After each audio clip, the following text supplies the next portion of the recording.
Good morning, everybody. For those of you who don't know, my name is Nicole Miller. I am the new facilitator coordinator for the Lewis County Autism Coalition, along with my business partner, Brittany Boy, who is moderating the chat group at the moment, and here for just technical support. So my capacity is going to be very similar to Bill's in that I will be helping to facilitate and coordinate the functions and administration of the coalition. And Brittany is on board to be our resident hype girl media mastermind. So she's really going to help us elevate in that regards. So welcome to our August coalition meeting. We meet once a month, and the focus of this meeting this month is back to school preparedness. So this is mostly going to be geared towards parents, but this is also really good refreshers for educators who are listening in as well. We have two presenters today. We have Victoria Romero, who is going to be talking a little bit about getting you as a parent ready and getting your child ready for back to school and what they can look like. And then Shauna Howler has a brief little presentation on IEP Binders, and we'll let her talk about that. If anybody has any questions, comments, or wants any discussion, I just ask that we hold all of that till the end. We should have plenty of time at the end to talk. And we will address any concerns or questions then. As Brittany mentioned, we are doing raffles. Victoria is kind enough to put together 2 giveaways, one for parents or others, and then one for educators. And she will be able to coordinate pickup with you on those items out of Summit Center. So with that being said, I'm going to pass this over to Victoria and let her get started. Thank you, thank you, Nicole and Brittany. All right, so let me go ahead and share my screen here. 1 second.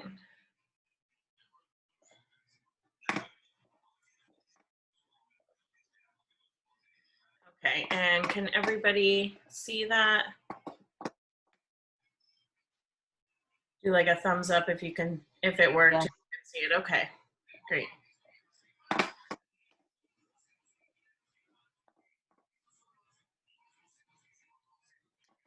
So again, I'm going to be talking today about back to school, some tips and tools for not only parents, but some information for educators as well.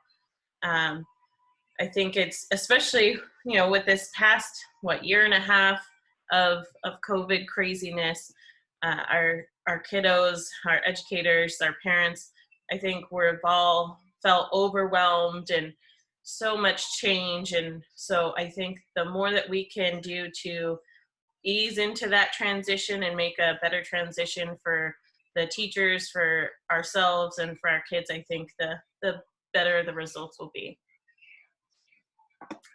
So one of the things that, a lot of people, we always do countdown to summer, right? Because everyone's excited for the summer. But I think that one of the things that we all should start doing and get used to is getting kids excited to go back to school. Because I know when I was a kid, it was always, yay, summer's coming up. And then it was like, oh, school's starting again. So kind of reframing that, getting kids excited, letting them know how many days are coming for their school. And, there's lots of different ways you can do that. This is a simple one right here where you can print it off, laminate it, and then just use a dry erase marker and just count down the days. There's a 30-day calendar, and having your child involved in it, I think is best. So that way it's not just, you changing the number, but actually having them, erase the number every day and writing how many days. And then you could even do a balloon pop. You could do 10, 15 days, however many days you think that your child would need. And then that way it's kind of an exciting thing. Every morning when they wake up, they can, pop a balloon. And this will just kind of change the attitude of, dreading school start into excited that school's starting. Yay, I have this many days until school, starts.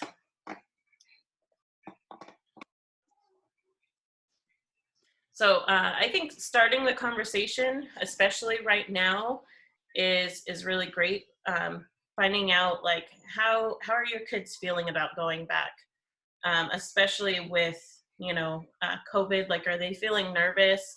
I know a lot of kiddos in my program, some of them are very big germaphobes or are feeling really nervous because of COVID.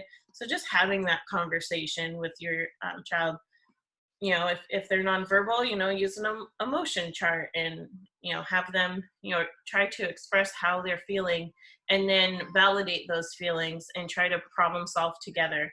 So if you're, if your child's like nervous because of COVID, just letting them know, well, what precautions is their specific school district going to do to keep them safe?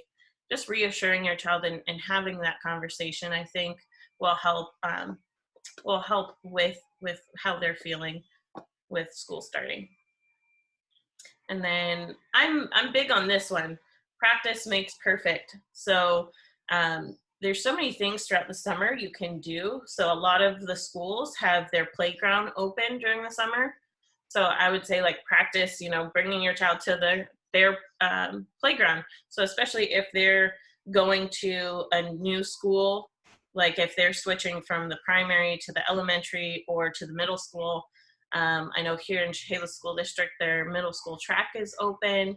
So just trying to create some exposure to that new environment, I think is great, especially if your child was hybrid learning or just fully distance learning this past year, just kind of reintroducing them a little bit at a time to that environment. You can also, most schools again have where you can go throughout the summer to their school library. You can, I think the only one for Chehalis, the last one is August 17th, and that's 9 to 1. And they can go into the building, go into the library, check out a library book.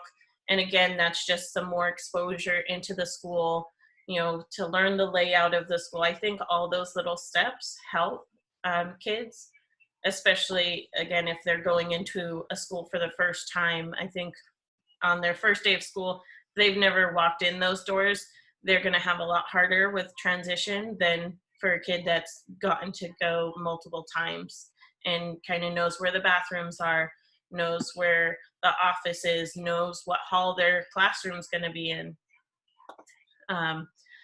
And right now, a big one is checking ahead of time your school schedule, because I think that a lot of kids are going to have a hard time with the new schedule. A lot of schools, they're changing up their schedule, like the time, what time school's starting.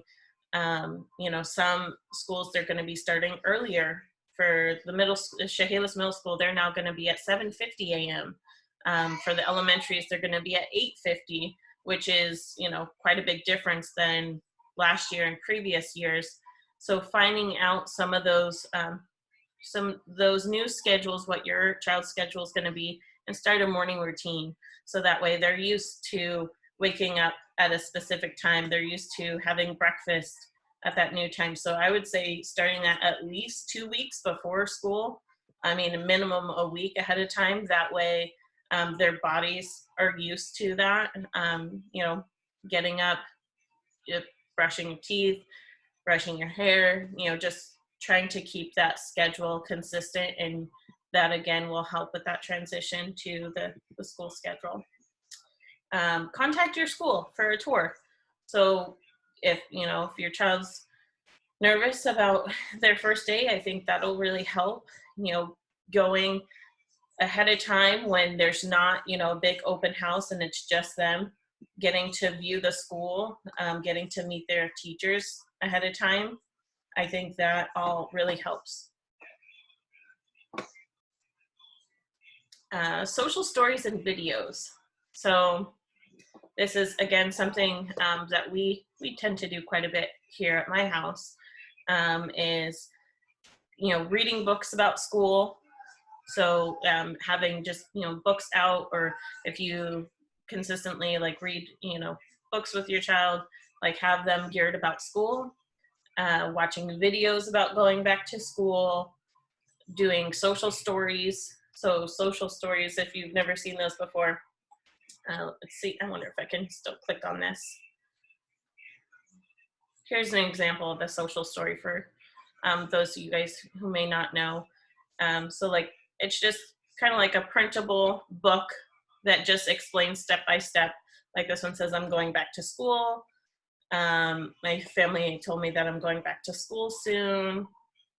And it just kind of goes into detail. And on this one, you can, you know, of course, like if the rules are a little bit different about your school, take one page out. So like on here, it explains, you know, I can't hug or hold hands with my friends or teachers. I can wave and say hi. That's because of COVID. So just kind of easing into those, you know, rules and routines that they're going to have to do at school. Some parts of my school will be closed. Like this one, most schools here, our playgrounds are open, so you could just, you know, delete this page. Yeah, so little things like that. And there's tons of social stories out there. There's lots of them.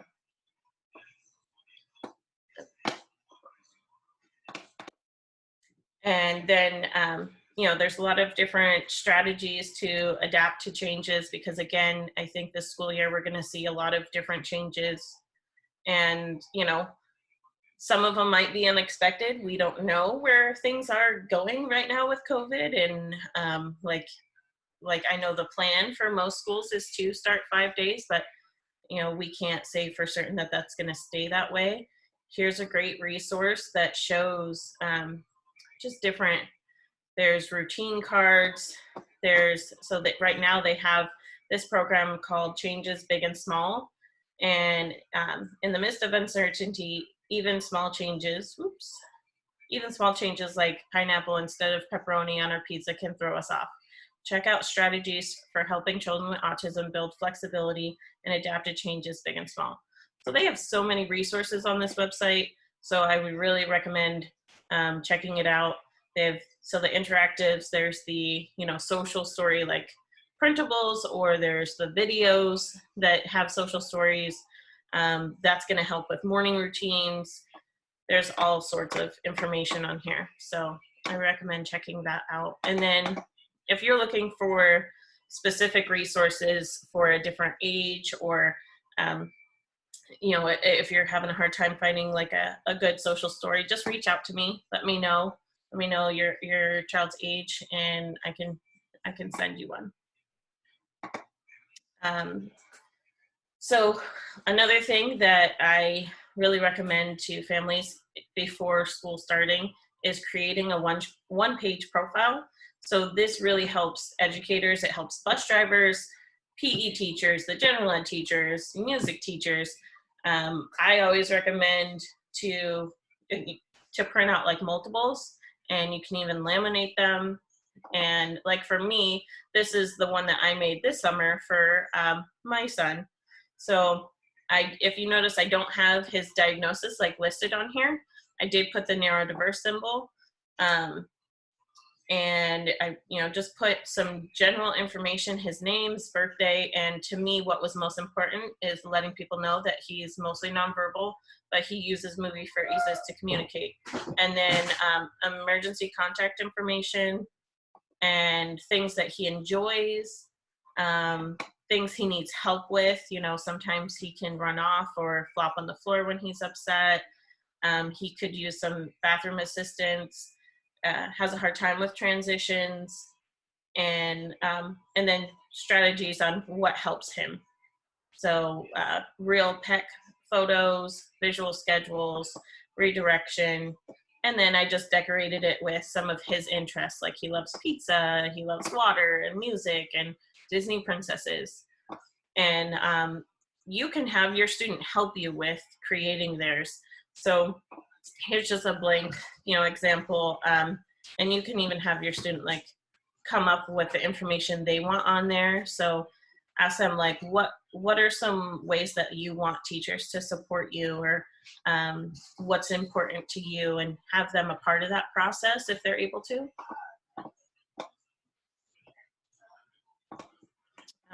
And so just a reminder for us parents, I know me, even though I've gone to tons of trainings, and I know the information. I think it's still us as parents, we have to remind ourselves to do the prep work. You know, find out as much information ahead of time. Teachers' names, contact information, what their class schedule is going to look like, the school rules, what changes, what information and changes do we know for this school year.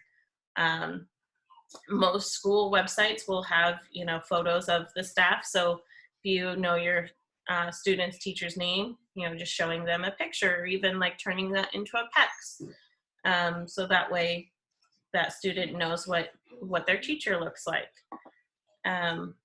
You know, having school supplies ready, you know, ahead of time, having your student involved with that, you know, packing their backpack, just having them a part of the process, I think is great for skill building, and you know, having them involved. And then, you know, if there's an open house at your school, try to find that out ahead of time. And again, you know, if there isn't, or if you can't attend to it, just schedule a time for your student to meet their teacher ahead of school starting. And you know, with finding out the rules, like as far as masks, because I know that some schools are okay with face shields, some aren't. So finding that out ahead of time, and then practicing now with different masks, finding out what type of material of mask will work for your child. So that way it's not such a hard transition to all of a sudden like if your student has been home all summer and hasn't needed to wear a mask, it's going to be really hard to all of a sudden have to wear a mask again for the first time the first day of school. So really trying that trial and error with different masks now before school starts. And then if your child is hybrid or distance learning, you know, create an organized space for schoolwork. And honestly, this even helps for even if your student is in school, having an organized space, a designated space for them to do their schoolwork, their homework. You know, have them decorate it with their favorite color, and you know, just have, you know, their headphones there, everything that they're going to need to start their schoolwork or their day. Have it, you know, in a nice organized way for them, because that's going to help with their anxiety. And then if you need these school boards that you see on the screen, reach out to me. I have plenty of them, so which you can have for free. So just accommodations. So finding out what accommodations your child's going to need, and then communicating that with your school staff. So headphones, bouncy bands go on the chair, so that way they can bounce their legs, and that way if they have a hard time sitting still, they can still bounce their legs. Pencil grips, felt boards, like if they need, you know, like a first then. And some of these items I have, so if you're an educator and you're needing some of these, or if you're doing distance learning at home and you're needing some of these, please again reach out to me. Compression vests we have, fidgets we have, poster boards, felt boards, we have those items, and I would love to see people be able to use those. So this is a resource called Special Education Recovery Services. And Tammy Jensen-Tabor wasn't able to make it here today. And so I did a pre-recording of her, you know, explaining this resource. It's about 16 minutes long, so I'm not going to play it today, but we will share the YouTube video on online and then in the chat box. And sorry for the background noise. But she goes over this resource, and she offers her assistance if you have any questions about it. And so I recommend, if you're interested in learning more about it, to watch that video. And then, so getting organized, so setting goals for yourself for the school year. So I know me personally, I was not the greatest about communicating with my son's teachers. I think I was just overwhelmed with COVID and everything, that I just kind of distanced myself. So for me personally, my goal is going to be better to better communicate with my son's team. And then getting an IEP binder or 504 binder to, keep records of communication, keep all like evaluations, report cards, all of this year's information in one place. That way it's easier for you, which Shauna will speak more about. And, brushing up on your rights and how to advocate for your child. I know with IEPs and everything, there's just so much information. So it's always good to just kind of brush up on some information. And the link / Lewis County Autism Coalition, we did just purchase a IEP program that has, training videos and printables and information for families. And it has information on there about hybrid learning as well. So if you're interested to having access to that, just let me know.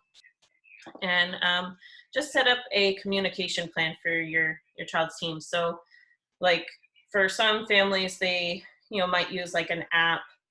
Like there's the Dojo, there's trying to remember the one that a lot of people use. There's different apps, but for me, some of those apps don't work so great on my phone. So I let my son's teacher know ahead of time, hey, can we communicate via text or via email? Because this app doesn't notify me. So having that worked out ahead of time and just being in clear communication with your team. Thank you so much for that presentation, Victoria. Again, if anybody has questions, we will be happy to answer those at the end. If you're not comfortable speaking and you want to type your question into the chat box, that's perfectly acceptable as well. And with that, I'm going to pass it over to Shauna and let her talk a little bit about IEP Binders. Thank you. That was great, Victoria. Thanks for all that information. So I am the Lewis County Parent-to-Parent Coordinator here, and one of the things that I provide for families for resources in IEP Binders. So if you have families that are interested in getting one, they can contact me, and I have some already made. And so this is what it looks like. It's just a binder.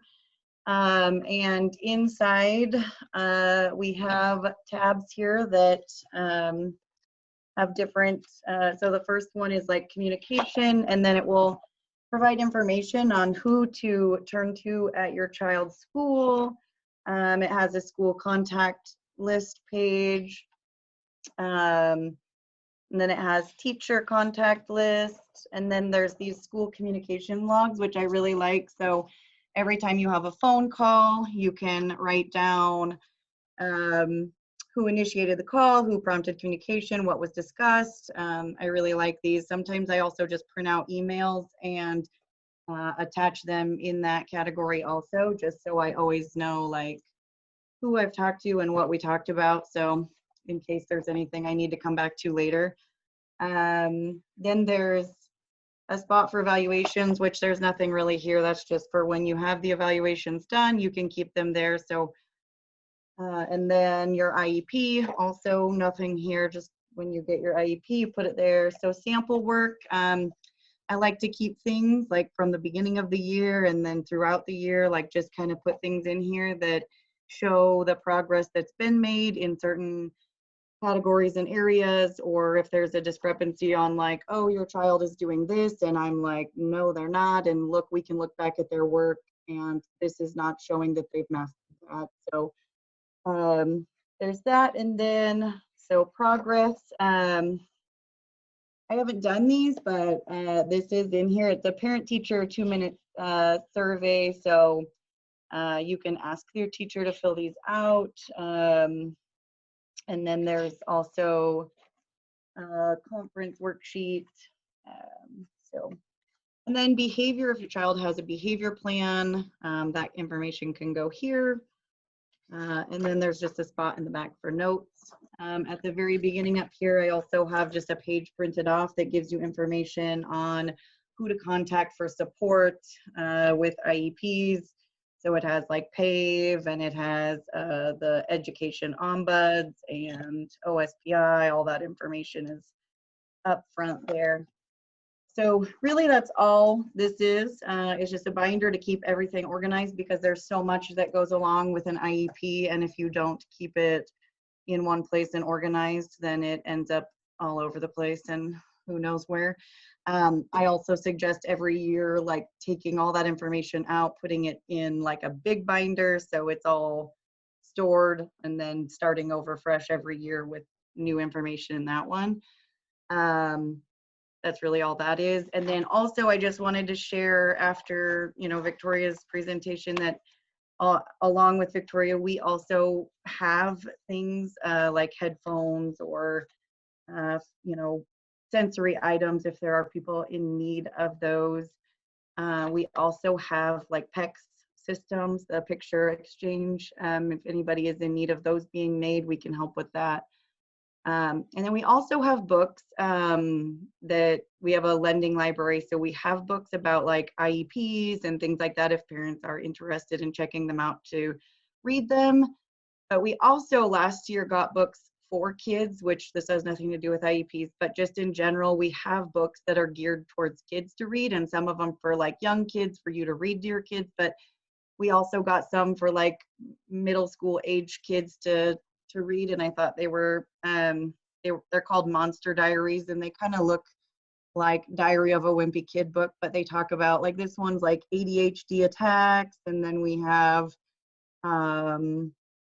one called Trouble with Friends and anxiety. So I don't know, they're just good books. I just wanted to throw that out there that we have those in case anybody has a family that might be interested. That's all I have. Thanks, Shauna. Just really quickly, can you share again where they can find those resources or how they can get in touch with you to ask more about those? Yeah, they can get in touch with me through email or my phone number. I can put that in the chat also. Okay, excellent. And then the IEP binders, is there anywhere that they can go to find those, or do they go to you directly? They just come to me. Okay, thank you. Thank you. Awesome. All right. Well, thank you again, Shauna. And at this point, if anybody has anything else they would like to ask about, if anybody else here on the board or who's, kind of a regular attendee would like to share resources, now is also a really great time. So I just want to open the floor.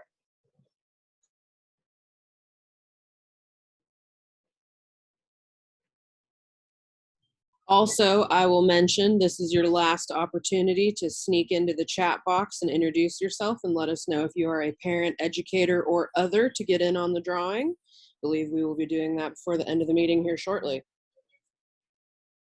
And the drawing is for Victoria. So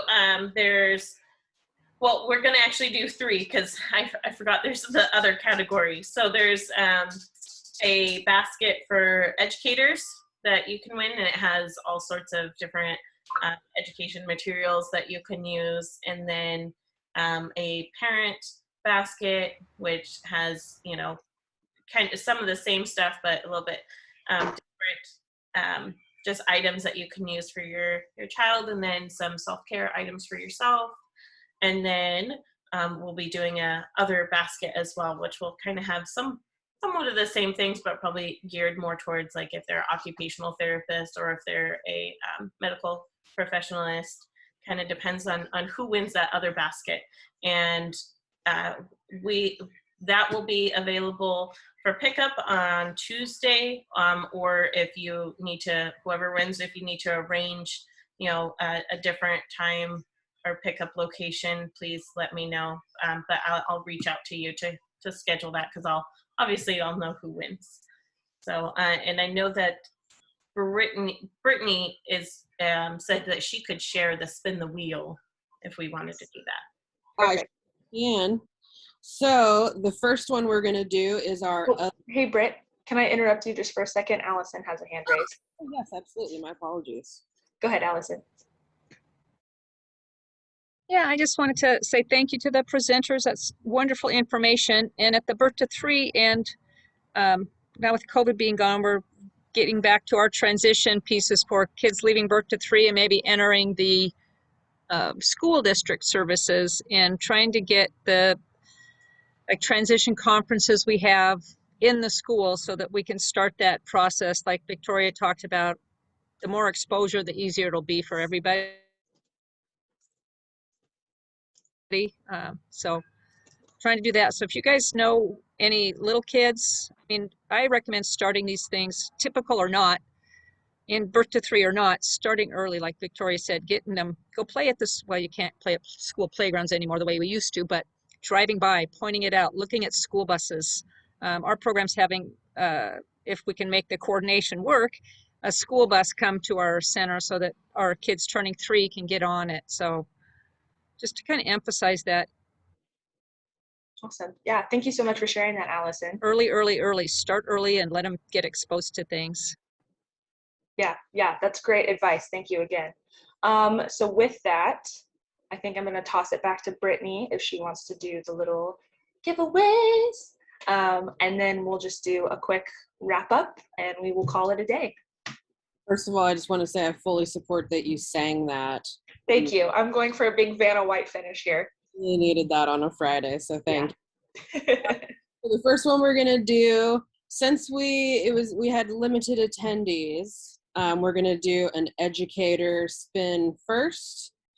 And I'm just trying to get that going here. Can y'all see that? We have Shauna and Trina. The other educator that it was in with us is actually our parent basket winner. So hang on just a second. Big spin. Where's the Vanna moves, Nicole? I need them.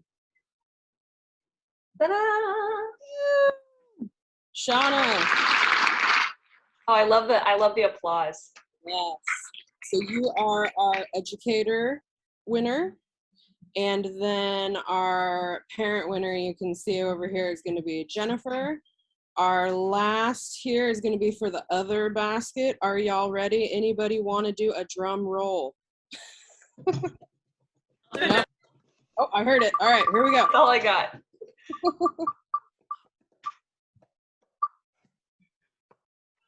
Woo! Hey. Yay! Yay, thank you. Mary. And I will leave it to Victoria to connect with you guys. And I think that's really all I have for my part of the presentation. Congratulations, winners. Thanks so much, Brittany. Thank Round you. of applause for everybody on this Friday. And All right. I have So, something I wanted to briefly share that I forgot to in the presentation, if that's okay. go ahead. So there's also a, on the website understood.org, like I posted on the link Facebook page, there's a 1 month calendar that shows, that it just has more details and steps on how to prepare your child back to school. So check out, click that website. And then there's also on that same website, different strategies to ease, anxiety for kids that are worried about going back to school. So there's different cards and tips and tools on how to handle that situation. And then we also just got another huge amount of donations from Michael's Warehouse. So if you are a educator or parent or professional and you just need some, you could use some items, please connect with me. Let me know whether it's googly eyes to help your classroom or felt boards, anything like that. Just let me know. I have actually quite a bit of SLP items too.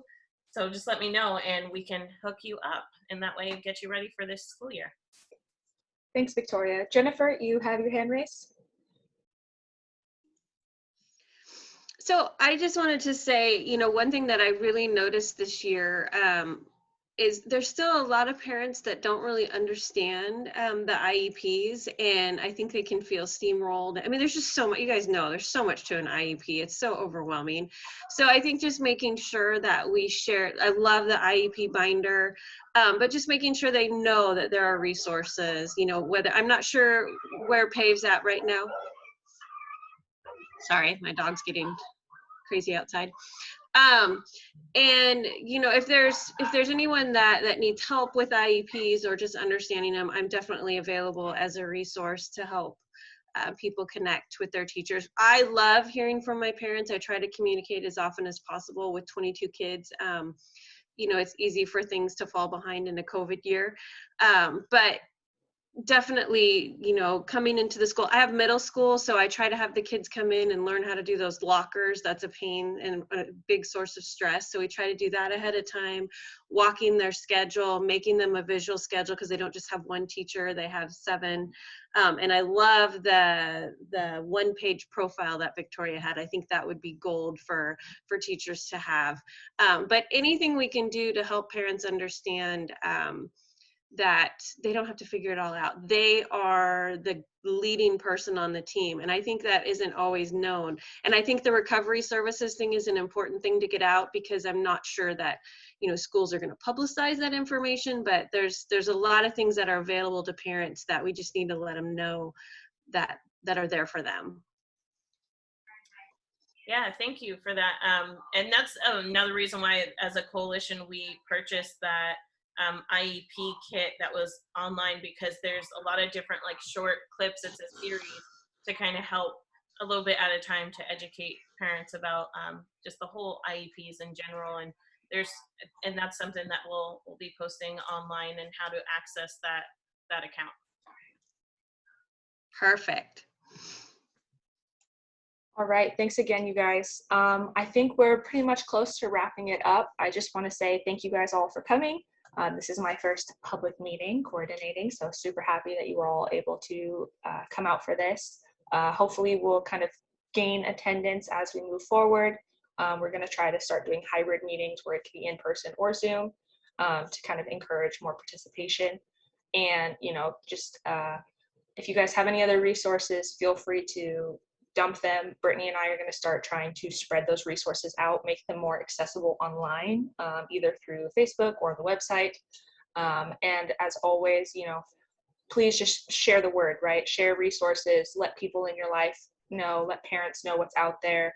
We're getting ready for the conference, back to school. Victoria's here, Shauna's here. We have a lot of resources. So let's just make sure that we keep doing what we're doing. And thank you again. And I'll add, if you loved this class, we are planning on having this available on the lcautism.org website after this meeting, along with Victoria's presentation slides. So if there are anything that you want added to that, like Jennifer, your resources you mentioned, that's definitely an appropriate place where you can also link that up. Yes, absolutely. And we are going to start doing a little bit more of like an email list. Some of you may have noticed that we've sent out email reminders. If you haven't, email info@lcautism.org and we can get you on the email list. And it's also always a good idea to add that as a contact. That way it doesn't go to your spam folder. But we promise not to inundate you. It's not going to be like 3 emails a day or anything, but just to help keep the word, keep it out there. All right, guys. Well, thank you again. I think that this adjourns our meeting. Bye, guys. Thanks, guys. Buddy. Thank you.